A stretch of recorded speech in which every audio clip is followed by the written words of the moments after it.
नहीं नहीं, मेरे पास कोई चारा नहीं है मास्टर जी। देखिए, बल्कि आपने मेरे लिए चारा छोड़ा ही नहीं है। अरे मास्टर जी, आप ट्रायल के बाद बिल्कुल भूल जाइए। देखिए, आप वो तमाम सूट और कपड़े मेरे घर पे भिजवाने का कष्ट कीजिए। अगर फिटिंग सही नहीं होती तो उसकी आप बिल्कुल फिक्र न करें।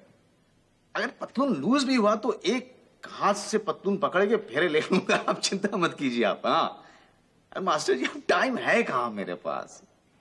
देखिए, जब मैं आपके पास आया था तो हर सांस पर मैंने आपको शादी की तारीख एकदम सही सही और सीधी तरीके से बताई थी ना?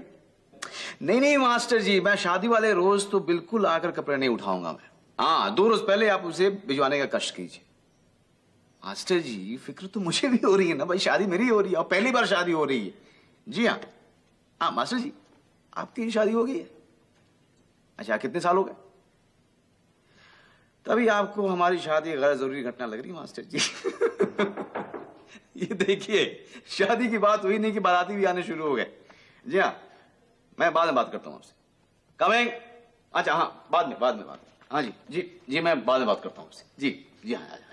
अच्छा, खुदा हाफिज़। आया भाई,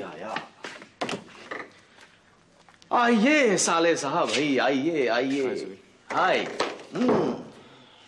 बड़े सजे धजे लग रहे हो। आओ बैठो, आइए।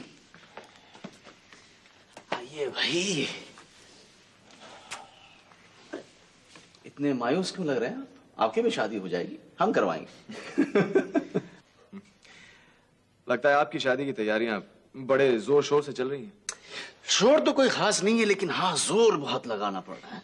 तुमको तो पता ही है ना कि 2-3 बार पोस्टपोन होकर शादी की तारीख अब जाके पक्की हुई है। कैलेंडर के जिस भी तारीख पे उंगली रखता था, वो तारीख फिसल के किसी और ही महीने में चली जाती थी।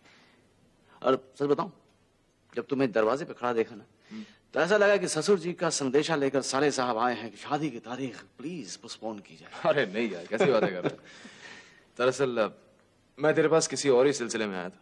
हाँ भाई, शादी के अलावा और भी तो सिलसिले हुआ करते थे हमारी जिंदगी में। शादी के पहले ये हाल है तो शादी के बाद तो अल्लाह ही मालिक है सुनील वर्मा का। क्या बात है, कुछ परेशान लग रहे हो? क्या सुनील, मेरी मदद कर दे यार। मैं तेरे पास त्यागी का केस लेकर आया हूं, तो उसका डिफेंस लॉयर बन जा और किसी भी हालत में उसे जल्द से जल्द रिहा करवा दे यार।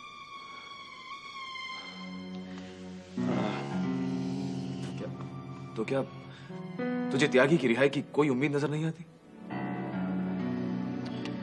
ऋषभ, त्यागी की रिहाई कितने सालों में हो पाएगी, ये तो केस को जांचने परखने के बाद ही पता चलेगा। अभी मैं त्यागी को उतना ही जानता हूं जितना तुमसे या अखबारों से पता चलता रहा है। पुलिस फाइलों को छानबीन करने के बाद ही कुछ पता चलेगा। सुनील, तुम्हारी बातें सुनकर तो ऐसा लग रहा है जैसे त्यागी की रिहाई बहुत मुश्किल होगी। नहीं, आसान भी हो सकती है, पर क्या? देखो ऋषभ, त्यागी तुम्हारे लिए क्या अर्थ रखता है, इस बिना पर कुछ कह सकता हूं। कहो। ऋषभ, ये केस किसी और वकील को दे दो। क्या? देखो, ये त्यागी की भलाई के लिए बात कर रहा हूं मैं। देखो मेरी बात सुनो, देखो बुरा मत मानो, शादी के चक्कर में मैं इस केस पर ध्यान नहीं दे पाऊंगा और ये केस पूरा अटेंशन डिमांड करता है। सुनील, देखो सुनील, मैं तुम्हारी बात समझता हूं, लेकिन मैंने कभी ये ऑप्शन कंसिडर ही नहीं किया था।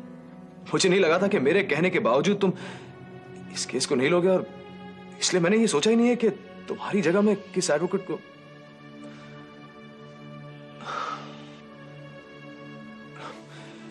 वैसे सुनील, तुम्हें क्या लगता है कि कौन सा एडवोकेट ये केस ठीक से हैंडल कर पाएगा? एडवोकेट बंसल? हाँ बंसल? वो बंसल? हाँ, वही बंसल। देखो मेरी सलाह आंख मूंद कर मानो, आंख मूंद कर मानो ऋषभ। मैं त्यागी की भलाई के लिए बात कर रहा हूं। एडवोकेट बंसल त्यागी जैसे मुजरिमों की पैरवी बखूबी जानता है। मेरी बात मान।